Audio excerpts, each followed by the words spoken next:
Aaron Banks had 3 snaps against the Jags. I believe that those were his only active snaps against for the 49ers all year that wasn't special teams.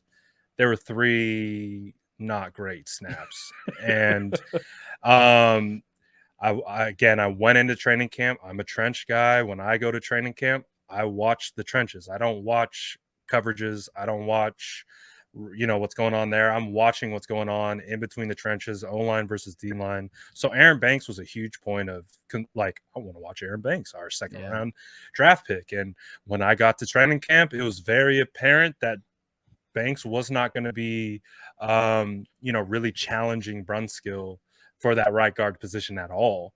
So, and as you saw kind of going to training camp or into preseason, I kind of felt the same way. So I liked Banks's tape. Again, when they took him, I was shocked by it. But when I went and watched the tape, I watched probably 4 or 5 games. The guy didn't lose that last year at Notre Dame. He won like it was like his religion. He just won. He did not lose. But I don't know if he's currently up to speed now with the way the NFL is. And I've talked about it as well. From my first training camp, covering my first training camp, one of my biggest takeaways is like, wow, it's really hard to develop as an offensive lineman in this league.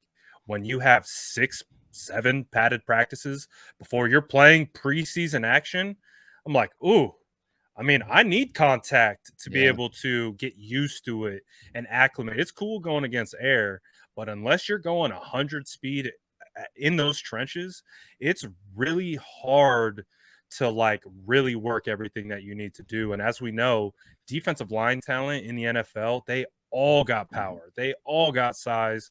But what makes them different from going from college to the NFL is they have the technique and they have the games and they know how to set you up and they know how to make you pay for selling extra hard on a down block or, overcorrecting on a pass protection set. They make you pay for those things.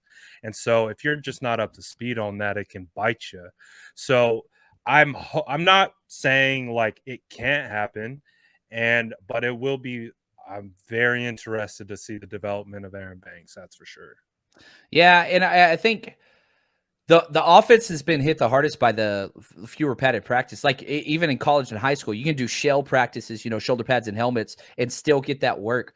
Defensive line doesn't necessarily need to work through shoulder pads. It doesn't help them at all necessarily. It really hurts the offense. Literally hand placement inside the press plate, all those things on the shoulder. Like they have been hurt the most, and we continue to see it through the NFL. Yes.